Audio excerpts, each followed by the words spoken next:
شروع کرو۔ بسم اللہ الرحمن الرحیم نحمدہ و نصلی علی رسولہ الکریم اشہد ان لا الہ الا اللہ وحدہ لا شریک لہ و اشہد ان محمدا عبدہ و رسولہ۔ پچھلے سبق کے حوالہ سے کچھ بھائیوں نے اہم سوال کیے، ان کے جواب پیش خدمت ہیں۔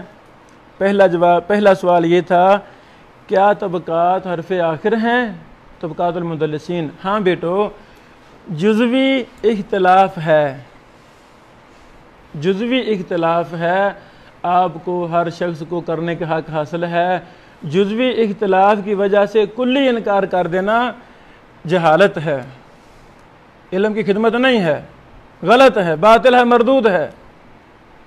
جو شخص بھی طبقات کا کلی انکار کرتا ہے وہ علم جرح و تعدیل سے ناواقف ہے۔ جزوی اختلاف آپ کو حق ہے دلیل کی بنیاد پر اختلاف کریں، اختلاف ہے، ہمیں بھی ہے، آپ بھی کریں، لیکن کلی انکار کر دینا یہ درست نہیں ہے۔ اسی طرح دیگر امور میں بھی طبقات بنے ہیں، وہاں بھی جزوی اختلاف ہے، وہاں بھی آپ تمام محدثین کے طبقات کٹھے کر لیں، کوئی امام کچھ کہہ رہا ہے، کوئی امام کچھ کہہ رہا ہے، کوئی امام کچھ کہہ رہا ہے، جزوی اختلاف ہے بیٹو، جزوی اختلاف ہے، لیکن کلی انکار ناممکن ہے، یہ درست نہیں ہے۔ دوسرا سوال بھائی نے دیا، ہم طبقات المدلسین کا کیوں حوالہ دیتے ہیں تدلیس کے مسئلہ میں؟ تو اس کا بیٹو مختصر جواب یہ ہے کہ جس طرح ہم تقریب و تہذیب کا ہی حوالہ دینا کافی سمجھتے ہیں، آگے گزر جاتے ہیں۔ کیونکہ ابن حجر رحمہ اللہ نے یہ طبقات المدلسین اور تقریب و تہذیب کتابیں اپنے خواہشات نفس کے مطابق نہیں لکھی، بلکہ محدثین کے قواعد کے مطابق لکھی ہیں۔ جس طرح ہم اختصار کے پیش نظر تقریب و تہذیب کے حوالے دے دیتے ہیں بیٹو، اسی طرح ہم طبقات المدلسین کے بھی حوالے دیتے ہیں۔ ہاں، جزوی ہمیں تقریب و تہذیب سے بھی اختلاف ہے، اسی طرح جزوی ہمیں طبقات المدلسین سے بھی اختلاف ہے۔ اگلا بیٹے کا سوال ہے، جب طبقات المدلسین کتاب نہیں تھی تو محدثین کیسے حکم لگاتے تھے؟ میرے بیٹو، علم کی تدوین ہوئی ہے، محدثین کے ہی علم کو محدثین نے مرتب کیا ہے، منضبط کر دیا ہے، مشکل کر دیا ہے، تو انہوں نے اپنی خواہشات کے مطابق نہیں بلکہ منہج محدثین کے مطابق کیا ہے۔ مثال کے طور پہ امام بخاری رحمہ اللہ نے اب امام بخاری نے یہ نہیں کہا کہ جی سفیان ثوری دوسرے طبقے کا راوی ہے، یہ نہیں کہا۔ اس طرح قلیل و تدلیس راویوں کے حوالہ سے آپ محدثین کے جرح و تعدیل دیکھیں، وہاں آپ کو حوالے ملیں گے کہ انہوں نے جی قلیل کہا ہے، قلیل و تدلیس کہا ہے، وغیرہ وغیرہ۔ جیسے قلیل الخطا ہے، جیسے قلیل التشیع ہے، ویسے ہی یعنی ہر چیز میں غلطیاں راویوں سے ہوئی ہیں، غلطیاں راویوں سے ہوئی ہیں، تو محدثین نے محدثین کے ہی اقوال کو دیکھ کر درجہ بندی کی ہے۔ تو طبقات المدلسین یہ محدثین کے منہج کے موافق ہے، انہی کے اقوال سے ہی ابن حجر رحمہ اللہ نے یہ ان کو ترتیب دیا ہے۔ ایک اور بات، شیخ مولوی یمانی رحمہ اللہ نے طبقات المدلسین کی تلخیص کی تھی، الملخص طبقات المدلسین، یعنی اس کی کیا کی تھی؟ تلخیص کی تھی مولوی یمانی رحمہ اللہ نے۔ تو مولوی صاحب رحمہ اللہ نے جیسے ابن حجر نے طبقات بنائے ہیں ان سے کوئی جزوی بھی اختلاف نہیں کیا، ہو بہو ویسے ہی نقل کیے ہیں۔ وہ کتاب ہم نے سیٹنگ کر لی ہے، عربی میں ہے، یعنی 34 صفحات پر ہے، 34 صفحات پر ہے، وہ انشاءاللہ ہم شائع بھی کر رہے ہیں۔ 2-4 دن میں آپ کو نیٹ پر بھی وہ PDF ملے گی انشاءاللہ اللہ کی شکل میں۔ تو یہ بھی ہم اچھا، حدیث ترک رفع الیدین میں ابن مسعود والی مشہور حدیث میں یہ لکھا جاتا ہے کہ سفیان ثوری نے تدلیس کی ہے، اور آ جا کے حوالہ دیا جاتا ہے.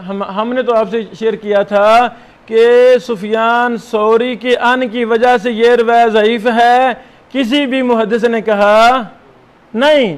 ہاں یہ روایت غلط ہے، باطل ہے، یہ روایت یہ راوی کی غلطی ہے، راوی کا وہم ہے، یہ راوی کا وہم ہے. محدثین کی تحقیق کسی نے بھی سفیان ثوری کی ان کی وجہ سے اس کو ضعیف کہا نہیں کہا. ہاں شیخ زبیر رحمہ اللہ نے معلم یمانی کا حوالہ دیا ہے التنقیل کے حوالہ سے کہ معلم یمانی صاحب نے اس روایت کو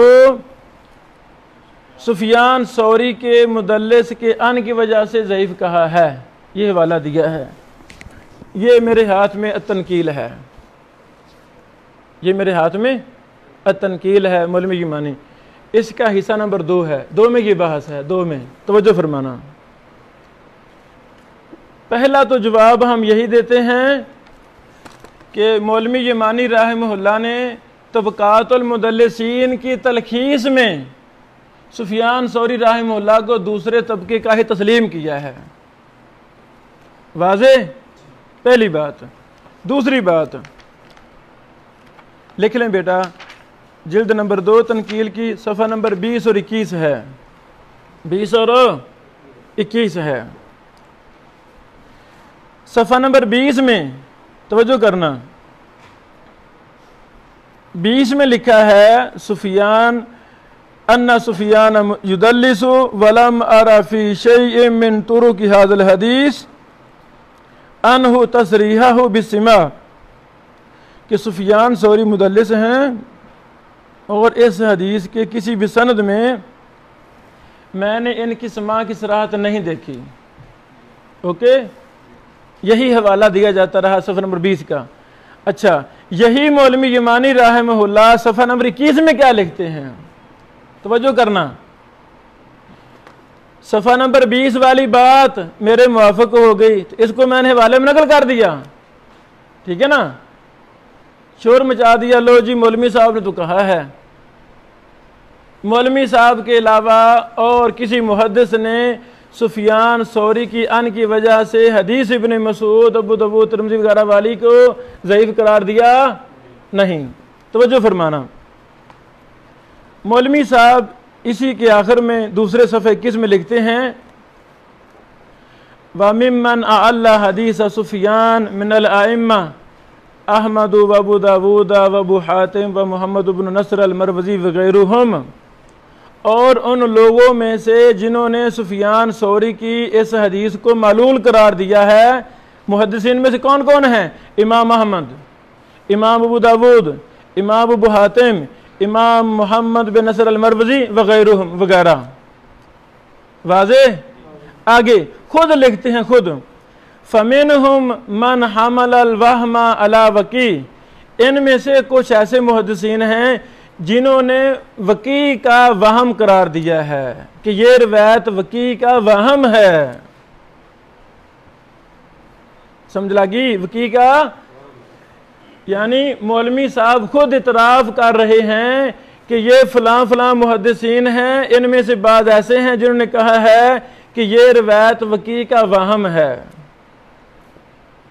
اچھا، اگلی بات وَمِنْهُمْ، اور ان میں سے بعض وہ ہیں مَنْ حَمَلَهُ عَلَى سفیان، جس نے اس وہم کو سفیان کے ذمہ لگایا ہے کہ یہ سفیان ثوری کا وہم ہے. توجہ فرمائیں.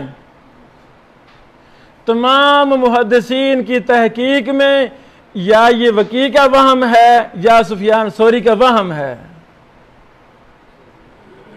واضح؟ اگلی بات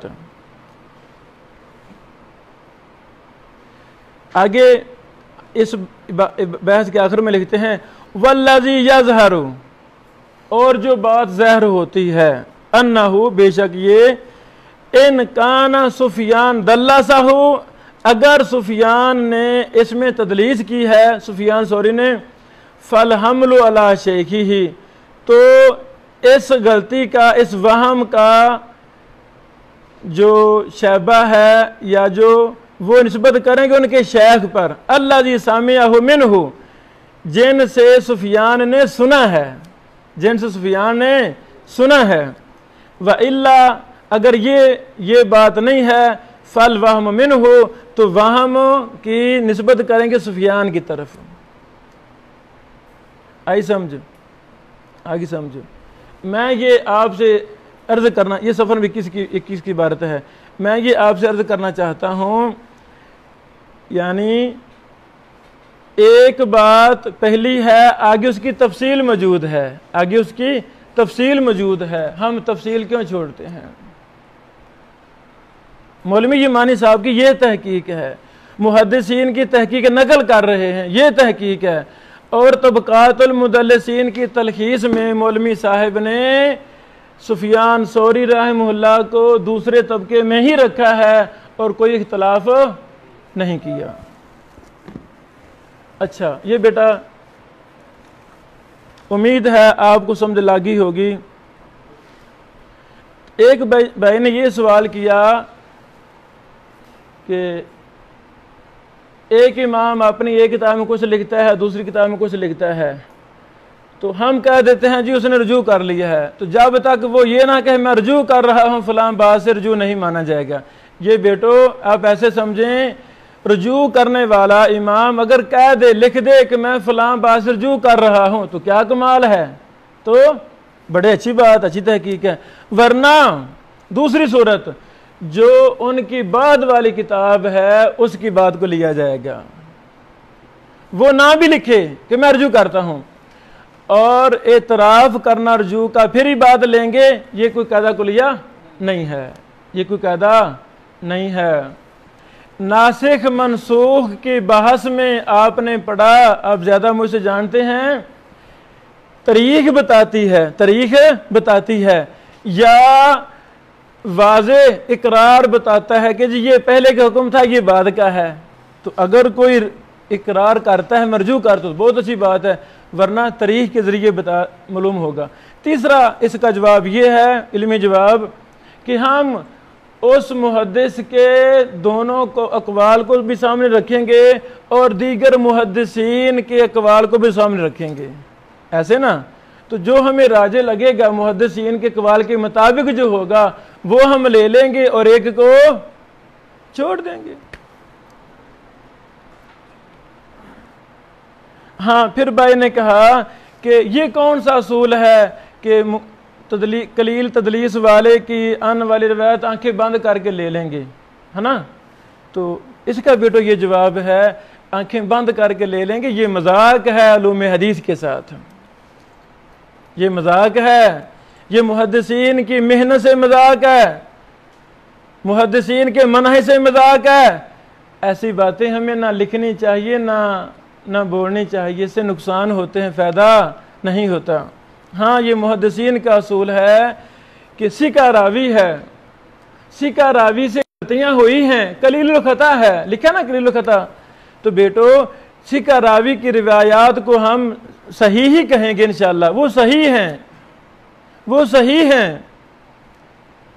تحقیق تتبع آنکھیں بند کر کے نہیں ہوتا، تحقیق ہمیں حق حاصل ہے، ہم تحقیق کریں گے، غلطی تو نہیں لگی، نہیں جی یہاں کوئی غلطی نہیں لگی، ہم لیں گے۔ ہاں، جہاں سکہ راوی کی غلطی ثابت ہو جائے گی اس کو چھوڑ دیا جائے گا۔ مستقل علل کی کتابیں بیٹو، لمبی چوڑے موسوعات علل کی کتابیں، سکات سے غلطیاں ہوئی ہیں، اس پر کتابیں بیٹو لکھی گئی ہیں، تو وہ محدثین کی غلطیاں ہی ہیں، جو غلطی ہوگی وہ لیں گے نہیں۔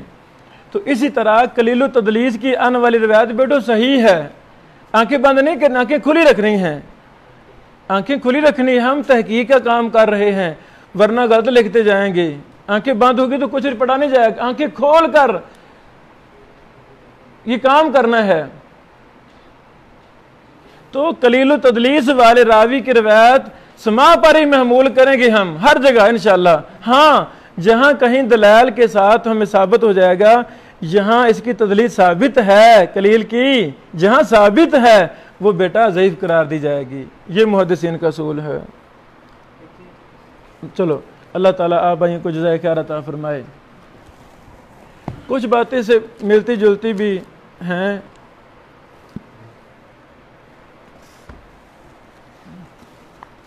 وہ میں نے شیخ محترم رحمہ اللہ نے جو مثالیں پیش کی ہیں، مثالیں، ان حسن لغیری کی مثالیں ہماری نہیں، ہم کیا ہیں، ہم تو بچوں کے بھی، ہم تو آپ کے بھی طالب علم ہیں انشاءاللہ، ہم طالب علم ہیں، اللہ ہمیں طالب علم ہی رکھے، اللہ ہمیں طالب علم ہی رکھے۔ خوش قسمت ہے جو طالب علم ہو، اور طالب علم بہت عظیم الشان عہدہ ہے، اللہ اکبر۔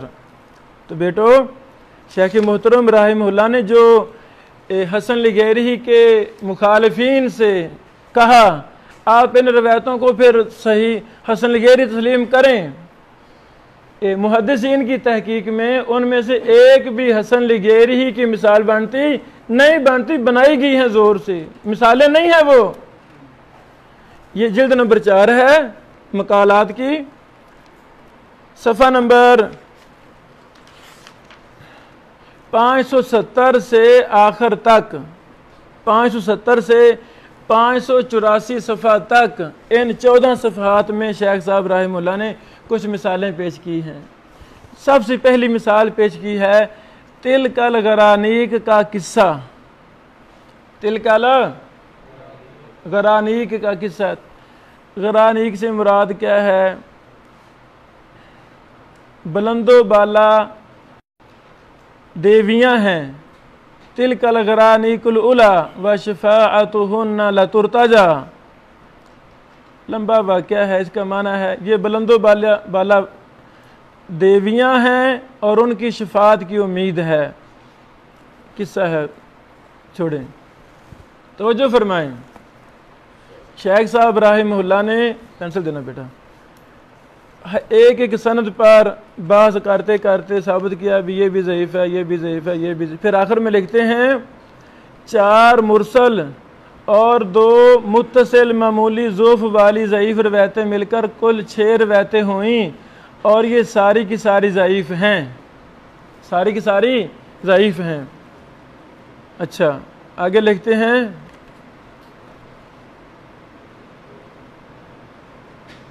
توجہ فرمانا، توجہ فرمانا، 5-6 لائنیں میں چھوڑ رہا ہوں جو میری مطلوبہ ہے۔ پھر شاہ صاحب لکھتے ہیں جو لوگ خیر القرون کا سنہری زمانہ گزرنے کے بعد ضعیف جمع ضعیف جمع ضعیف برابر حسن لغیری کا نظریہ و عقیدہ بنائے بیٹھے ہیں، ان کی شرط پر تلک الغرانیق والا جھوٹا قصہ حسن لغیری ضرور بن جاتا ہے۔ توجہ فرمائیں، شیخ صاحب نے خود فرمایا ہے جھوٹا قصہ، خود فرما دیا جھوٹا قصہ، جھوٹا قصہ کبھی بھی حسن لغیری نہیں بن سکتا۔ توجہ فرمائیں، آپ اس کو جھوٹا کہہ رہے ہیں تو جھوٹا محدثین کے اصول کے مطابق حسن لغیری بن سکتا نہیں۔ ایک بات، دوسری بات بیٹو،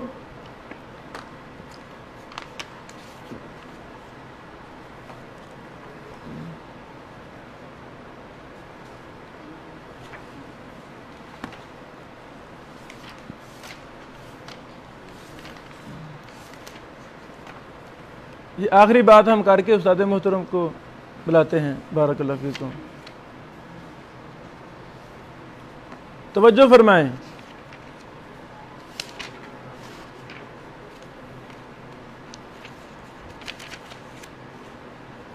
سنیں، یہی تلک الغرانیق والا قصہ، تلک الغرانیق والے قصے کو امام ابن خزیمہ نے کیا کہا؟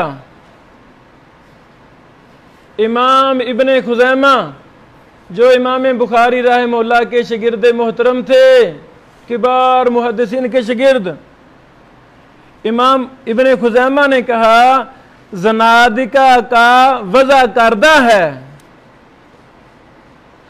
تلک الغرانیق والا قصہ زنادقہ، زنادقہ کسے کہتے ہیں؟ مجوسیوں اور پارسیوں کا وضع کردہ ہے۔ مجھے آپ بتائیں کیا جھوٹا قصہ جس کو مجوسیوں نے زنادقہ نے بنایا ہو،